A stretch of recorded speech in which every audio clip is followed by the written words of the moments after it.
በጣም ጥሩ። ምናልባት አግኝቼ ከሆነ አላውቅም የእስክንድር አፋድ የሚባለው ድርጅትና የነ ዘመነ ቡድን ወደ አንድነት ወደ ጥምረት ሊመጡ የሚችሉት በኤርትራ ኮዝ እንጂ በአማራ በሚያነሳቸው ኮዞች ሊሆን አይችልም ነው እያልከኝ ያለው?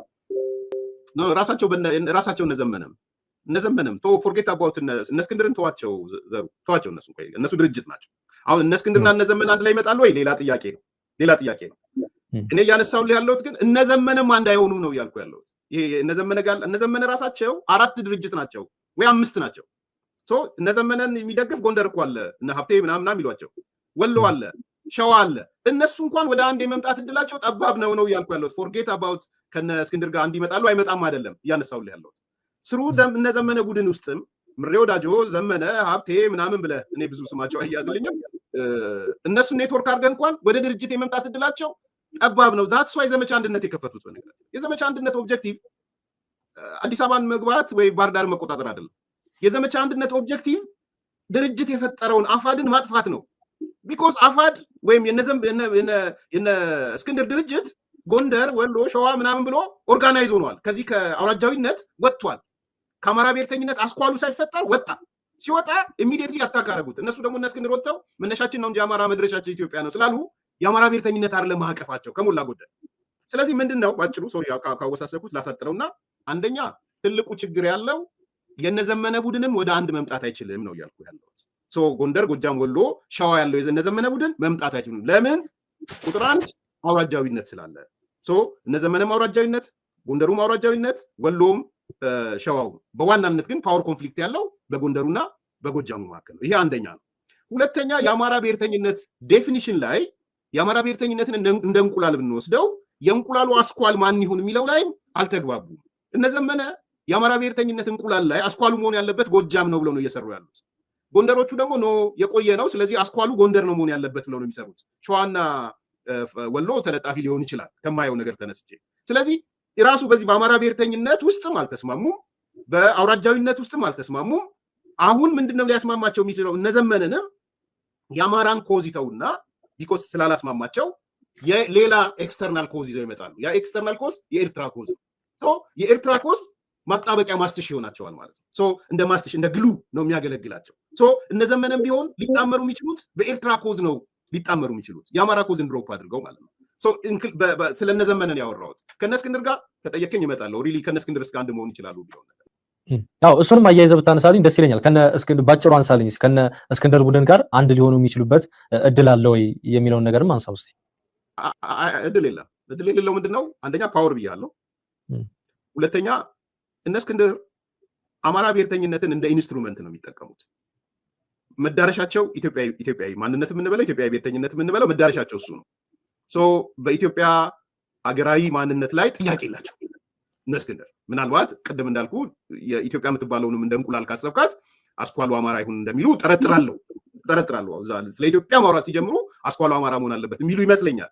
ሌላ ይቀበላቸዋል አይቀበላቸውም ሌላ ጉዳዩ ነው። አትሊስት ግን ስለ እንቁላሏ ያስባሉ። እነዚህ ሰዎች ያስባሉ ብቻ ሳይሆን መነሻቸውና መዳረሻቸውን እንቁላሏን አድርገው ኢትዮጵያ የምትባል እንቁላል አለች ብለው ነው እያሰቡ ያሉት። ስለዚህ አይዘር እነዘመነ መዳረሻ አማራ መነሻ አማራ የሚለውን ትተው ድሮፕ አድርገው በአማራ ወደ ኢትዮጵያ የሚል ካሉ ነገ ከነገ ወዲያ ወደ አንድ ሊመጡ ይችላል። ስለዚህ ብዙ ጊዜ ያነሳዋል ማን ነው ጠበቃ አስረስ የርዕዮተ ዓለም ነው ልዩነታችን ይላል። ርዕዮተ ዓለም ብለን ብንወስደው ርዕዮተ ዓለሙ እንግዲህ ይሄ ነው ርዕዮተ ዓለሙ ያስረስን ቃል ነው እንደወረደ የወሰድኩት። ከነ እስክንድር ጋር ያለን ልዩነት የርዕዮተ ዓለም የመስመር ልዩነት ነው ይላል። የመስመር ልዩነቱ ይሄ ነው። እነ እስክንድር ከአማራ ወደ ኢትዮጵያ ይላሉ፣ እነ ጠበቃ አስረስ ከአማራ ወደ አማራ ይላሉ። ይሄ ነገር መታረቅ ይችላል አይችልም? መታረቅ አይችልም። በእኔ እምነት መታረቅ ስለማይችል እነ እስክንድርና እነ ዘመነ የመታረቅ እድላቸው ጠባብ ነው። አይታረቁ። ሊታረቁ የሚችሉበት ነገር አለ። አሁን ሰሞኑን ሪያላይዝ ያደረኩት ማለት ነው። እነ እስክንድርና እነ ዘመነ ሊታረቁ የሚችሉበት ነገር አሁንም እነ እስክንድርም ኮዛቸውን ድሮፕ አድርገው መነሻ ኢትዮጵያ መነሻ አማራ ኢትዮጵያ የሚለውን ድሮፕ አድርገው የኤርትራ ጉዳይ አስፈጻሚ መሆን ጀምረናል ካሉ ሁለቱም ኮምፒት የሚያደርጉት ማን የተሻለ የኤርትራ ጉዳይ አስፈጻሚ ይሆናል የሚለው ላይ። ሻቢያ ደግሞ ችግር የለበትም በሱ የ10% አስፈጽምለት፣ 90% አስፈጽምለት፣ 30% አስፈጽምለት፣ ሁሉንም ይይዛል። ችግር የለበትም ሻቢያ ፕሮቫይድድ ዛት 10% እስካስፈጸምክለት ድረስ። ስለዚህ እነ ዘመነና እነ እስክንድር ወደ አንድ መምጣት የሚችሉት ከመነሻ አማራ መድረሻ ከሚለው ከሪል የአይዲዮሎጂካል ኮዛቸው ሳይሆን ከኤክስተርናል ተልኳቸው ነው የሚሆነው። ኤክስተርናል ተልኳቸው ደግሞ የሻቢያ ተልኮ ነው የሚሆነው። ስለዚህ እነ እስክንድርን ከነዘመነ ጋር አንድ ላይ ያደርጋቸው የሚችለው ለኢሳያስ ካደሩ ወይም ለሻቢያ ካደሩ አንተም ተብሎ የጋራ ኮዝ ሊኖራቸው ይችላል ማለት ነው። ስለዚህ ያ እስኪመጣ ድረስ ኢን ሪል ሴንስ በአማራ ጉዳይ ላይ አንድ ይሆናሉ ብዬ አላስብም። ለዚህ ነው ዘመቻ አንድነት የተከፈተው። ዘመቻ አንድነት ኦብጀክቲቭ ምንድን ነው? የኔን እምነት ነው የምነግርህ። በኋላ ላይ ራሳቸው መመስከር ጀምረዋል። እኔ ቀድሜም ሳነሳ የነበረው አቅም ነበረ። ዘመቻ አንድነትን ሲለኩሱ እነዘመነ የኢትዮጵያ መንግስትን ለማሸነፍ ባህር ዳርን ለመቆጣጠር በ3 ወር አዲስ አበባ ለመግባት በአንድ ዓመት አዲስ አበባ አይደለም። የተቆጣጠሩትን መሬት የለም። የተቆጣጠሯት ባህር ዳርም የለችም። የተቆጣጠሯት ጎንደርም የለችም። ምንድነው ኦብጀክቲቭ? እነዘመነ አንድ የአማራ ብሔርተኝነትን መፍጠር ስለማይችሉ ፈጠረ ተብሎ የታሰበውን አፋድን ማጥፋት አለባቸው። የሁለት ብሔርተኛ ንጉስ በአንድ ክልል ውስጥ ሊመጣ አይችልም። በብሔርተኝነት ውስጥ ሁለት ንጉስ አይኖርም ይላሉ አንዳንድ ሰዎች።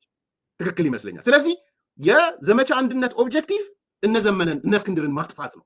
አንዳንድ ቦታ እንዳየው ቅድምም መነሻ አድርገህ ስትነግረኝ ጎንደር ላይ ግድያ ሲፈጸም፣ ሌሎች አካባቢ ሲፈጸም፣ ወሎ ላይ እነ ኮሎኔል ሙሀባ ላይ የተከፈተው ጦርነት በሙሉ ሸዋ ላይ ያለው ጦርነት ብትሄድ መንግስት ቀረና የእርስ በርስ ሆነ። ቢኮዝ የዘመቻ አንድነት ኦብጀክቲቭ እነ እስክንድርን ማጥፋት ስለሆነ ማለት ነው። ያ ነው የምረዳው ዘሩ። እንደው በመጨረሻም በተደጋጋሚ የሻቢያንና የኤርትራው መንግስት ስም እያነሳን ስለሆነ የመጨረሻ የመዝጊያም ላድርገውና አሁን ከሰሞኑ እንደው ድምፁን በከፊል እንመነውና ሾልኮ ወጣ የተባለውን የሰሞኑ የአቶ እስክንድር ነጋ ስለ ኤርትራ መንግስት ጋር ስለሚኖር ግንኙነት ተናገረ የተባለውን ነገር ይዘን ከዚህ ቀደም በተለይም የዘመነ የፋኖ አደረጃጀት ከኤርትራ ጋር ግንኙነት አለው የሚለውን ጉዳይም እንያዝና የሻቢያ መንግስት የትኛውን የፋኖ አደረጃጀት ሊመርጥ ይችላል ወይም ሊወስድ ይችላል? በአንተም ዘና አይ ቲንክ በጣም ጥሩ ጥያቄ ነው ይሄ ጥያቄ ደሩ። የሻቢያ ባህሪ በጣም ዩኒክ ባህሪ ያለው በነገራችን ላይ የሻቢያ የፖለቲካ ክንፉም የፕሮፓጋንዳ ክንፉም እስከ ጠቀምከው ድረስ ኮንትሪቢዩት የምታደርገው 5% የሚሆን 10% የሚሆን 90% የሚሆን አኮሞዴት ያደርጋል። ይሄ አንዱ ትልቅ ሻቢያ ዴቨሎፕ ያደረገው ባህሪ ነው። በተለይ ከኢትዮጵያ ኃይሎች ጋር በተያያዘ ሶማሌም ጋር ብትሄድ ሱዳንም ጋር ብትሄድ ተመሳሳይ ነው። በነገራችን ላይ ሻቢያ ባህሪው ሁሉንም ነው የሚይዘው። ስለዚህ እነ እስክንድር ይምጡ፣ እነ ዘመነ ይምጡ፣ እነ ዶክተር ደብረጽዮን ይምጡ፣ እነ ፍስሐ መንጁስ ይምጡ፣ ኦላ ይምጣ፣ ችግር የለበትም። ሻቢያ ቅደም ተከተል ሊያወጣ ይችላል። ማን ሞር ኢምፖርታንት ነው ለእኔ የሚል ቅደም ተከተል ሊያወጣ ይችላል። ከዛ ውጪ የእሱ የኢትዮጵያ መንግስትን እና ኢትዮጵያን ያፈርስልኛል፣ ቻሌንጅ ያደርግልኛል እስካለ ድረስ እና በሱ ቁጥጥር ስር እንቀሳቀሳለሁ ብለህ እስከ ማልክ ድረስ እስከ ፈረምክ ድረስ ሁሉንም አኮሞዴት ያደርጋል። ምሳሌ ልስጥህ። የሰሞኑ አጀንዳዎች ምን ነበሩ? ሻቢያ የነ ዘመነ ቡድን እና የነ ደብረጽዮን ቡድን ሚሊቴንቱን ጨምሮ በጋራ ሊሰሩ ነው የሚል ነበረ። ሰሜንኛ ወዘተ እየተባለ ሉክ በምንም ተአምር የአማራው ኃይል እንግዲህ እነ ዘመነ ወጥተው ለቁራሽ መሬት ያሉትን ኮንሴፕት ትተው በመግለጫ ወልቃይት ብረሳሽ ሞትሽ ትርሳኝ ቀይ መስመራችን ብለው ወጥተዋል አይደለ? ተደናግጠው በመግለጫ ነው የወጡት። ቀይ መስመራችን ነው ለድርድር ማናቀርበው ብለዋል። ሉክ እንግዲህ እንመናቸው እነ ዘመነ ወልቃይትን ለድርድር ማቀርብ ቀይ መስመራቸው ነው፣ ወይም ራያ ወልቃይት ጎቱ ቲፒኤልኤፍ ወልቃይት ምናምን የሚባለው ቀይ መስመሩ ነው፣ ለድርድር ማቀርበው ነው። ሁለት ቀይ መስመር ያሰመሩ መስመር ሰዎችን ግን ሻቢያ አገናኝቷቸዋል። እንትኑ ታይዋለህ ፓራዶክሱን። ሁለት ተጻራሪ ኃይሎችን በአንድ ስልቻ ውስጥ እያስቀመጣቸው ነው ያለው። ሻቢያ ችግር የለበትም በዚህ። ይሄ ደግሞ ሂስቶሪካል ነው ብያለሁ። ግንቦት ሰባት ኤርትራ ነበር። ኢትዮጵያኒስት የሚባለው ኃይል ነው ከሞላ ጎደል ግንቦት ሰባት። አርበኞች የአማራ ባህር ያለው አርበኞች ግንባር የሚባለው ሞሮለስ የአማራ ኃይሎች ናቸው፣ ግን መዳረሻቸው ኢትዮጵያ ያደረጉ ነበሩ። እነ ፕሮፌሰር ሙሴ ምናምን የሚባሉ አንድነት እናንተ ጋር አባይ ሚዲያ ኤርትራ የነበረ ልጅ ነው በነገራችን። እነሱ የፈጠሩት ነገር ነው። ኦነግ አለ፣ የኦሮሞን አንድ ሀገር መመስረት አለብኝ ብሎ የሚንቀሳቀስ ነው ኦነግ። ኦብነግ አለ፣ ኦጋዴንን ገንጥዬ ሶማሌን ገንጥዬ እሄዳለሁ የሚል ነው። ጋምቤላ ነፃ አውጪ አለ፣ ቤኒሻንጉል ነፃ አውጪ አለ፣ ቲፒዲኤም አለ። ትልቅ ቁጥር ያለው እንደውም ቲፒዲኤም ነው፣ የትግራይ ምናምን የሚባል። እነዚህ በሙሉ አንድ ጠረጴዛ ላይ ያስቀምጠህ አንድ ቀን እንኳን ምግብ አትመግባቸውም። ለአንድ ቀን ቁጭ ብሎ በጋራ አይበሉም ቁጭ ብለው ኤርትራ ምድር ላይ አልበሉ። አሬና ግን በአንድ ቦታ ሰብስቦ በአንድ ግለሰብ ኮሎኔል ፍጹም በሚባል ሌኒን የሚል ቅጽል ስም ላለው ሰው ሲያንቀጠቅጣቸው ነው የቀረበው። ኮሎኔል ፍጹም ነው። ኦነግ ጋር ብትሄድ ኮሎኔል ፍጹም ነው። ኦነግ ግንቦት ሰባት ጋር ብትመጣ ኮሎኔል ፍጹም ነው። ሌሎችም ጋር ብትሄድ ኮሎኔል ፍጹም ነው። በአንድ ሰው ነው ሲያንቀጠቅጣቸው የከረመው። የተለያየ ኢንተረስት ያላቸው፣ የተለያየ ግብ ያላቸው፣ የሀገር መመስረት የሚፈልጉ፣ ስልጣን መያዝ የሚፈልጉ፣ ኢትዮጵያን ሆልድ ማድረግ የሚፈልጉ፣ የሆነ ብሔር በበላይነት ማምጣት የሚፈልጉ ዲፈረንት ኢንተረስት ያላቸው ለአንድ ቀን እንኳን ቁጭ ብለው ቁርስ በጋራ መብላት የማይችሉትን ኢሳያስ በስልቻ ውስጥ ከቶ አቆይቷቸዋል። ይሄ በጣም በጣም ሊጠና የሚገባው ኳሊቲ ይሁን አላውቅም፣ ሊጠና የሚገባው ነገር ነው። በነገራችን ባይዘው ወደ ሶማሊያ ብትሄድ ተመሳሳይ ነው። አልሻባብን እየረዳ የሶማሌ መንግስትን ይረዳል ኢሳያስ ማለት። ሱዳንስ ብትገባ ተመሳሳይ ነው። ሄይቲ ምናምን ሌሎች ጋር ብትገባ ይሄ አይነት ባህሪው የተጣባው ባህሪ ነው። በነገራችን ቢኮዝ ከፊል ሽብርተኛ ስለሆነ መንግስት ቢሆንም የመንግስት ቁመና ቢኖረውም የሽብርተኛ መንግስት ቁመና ነው ያለው። ይሄ ፊፍዝ ዌቭ ኦፍ ቴሮሪዝም የሚባለው አሁን ቲፒኤልኤፍም ወደ 5ኛ ዌቭ ሽብርተኝነት እየሄደ ነው። አንድ ፕሮግራሜን አይተህ ከሆነ አዲሱ የሽብርተኝነት ዌቭ የመንግስት ትሆናለህ፣ አዘ ሴም ታይም ሽብርተኛ ትሆናለህ። እነ ታሊባን የሆኑበት ማለት ነው። ስለዚህ ለ30 ምናምን ዓመት የኢሳያስ መንግስት ነው፣ አዘ ሴም ታይም ግን ሽብርተኛ ነው። ሽብርተኛ መንግስት ነው ማለት ነው። ስለዚህ የተለያዩ አካላትን አኮሞዴት አድርጎ በትልቅ ማዳበሪያ ውስጥ በፌስታል አድርጎ የማስቀመጥ አቅም ችሎታ አዳብሯል። ትላንትና ኦነግ የነበረው ስሙ ተቀይሮ ሌላ፣ ትላንትና ግንቦት ሰባት የነበረው ስሙ ተቀይሮ ሌላ፣ ትላንትና ቲፒዲኤም የነበረው ስሙ ተቀይሮ ሌላ፣ ቲፒዲኤም ወደ ህወሓት ተቀየረ፣ አርበኞች ግንባር ወደ ፋኖ ተቀየረ። ፋኖ ስትል የዘመነም ሊሆን ይችላል፣ የእስክንድርም ሊሆን ይችላል። ኦነግ የሚባለው ተቀየረና ኦነስ ሆነ፣ ኦሮሞ ነጻነት ሰራዊት። ስማቸውን ኦብነግ ደግሞ ይመጣል። አሁን ኦብነግ ደግሞ ይሄ ሊቀመንበሩ ኦብነግ። ስለዚህ ትላንትና የነበረው ሰርክል ነው እየተደገመ ያለው። ልዩነቱ ምንድነው? ህወሓት ድሮ አታክ ይደረግ ነበር። አሁን ግን አንዱ ፌስታል ውስጥ ተገብቶ ከቲፒዲኤም ጋር ተክቶት የሚገባው አካል ነው የሚሆነው። ስለዚህ እኔ አይጋጭበትም። ሻዕቢያ ይመዝንሃል። ሞስት ኢምፖርታንቱ ማን ነው ብሎ ይመዝናል። በዛ ደረጃ ያስቀምጣል። ለምሳሌ ቁጥር 1 ቲፒኤልኤፍ ነው በአሁኑ ሰዓት ለሻዕቢያ አስፈላጊው። ምንም እንኳን ትልቅ የሆነ ቅራኔ ቢኖራቸውም ሁለቱም ሽብርተኛ ስለሆኑ፣ ሴሚ ገቨርንመንት ሴሚ ቴሮሪስት ስለሆኑ መገናኛ ገመዳቸውም ብቸኛ መገናኛ ገመዳቸውም ሽብርተኝነት ስለሆነ ቲፒኤልኤፍን ይፈልገዋል። ቀላል አይደለም። 200 ሰራዊት አለው ህወሓት። ስለዚህ አንዱ እሱ ነው። ከሱ ቀጥሎ እኔ እንደውም ፋኖ ነው ብዬ አላምንም። ቀጥሎ ያለው የጃልማሮ ቡድን ነው። ሁለተኛ ለሻዕቢያ ሁለተኛው ትኩረት ጃልማሮ ነው ብዬ ነው የማስበው። ጃልማሮ ቅድም ያልኩ ኢትዮጵያንም ዲስማንትል ላይ ማድረግ ይሰራል። ፕላስ የኦሮሞ ስልጣን ላይ መጥቷል ብሎ ኦሮሞን ስለሚያስብ ኦሮሞን በኦሮሞ ምንድነው ምንም በምን በሚባለው አይነት ነገር ሊሰራለት ይችላል። ስለዚህ ሁለተኛው ትኩረት ጃልማሮ ነው ብዬ ነው የማስበው። ወይ ጃልማሮ ኦነስ ነው ብዬ አስባለሁ። ሶስተኛው እነ ዘመነ ናቸው።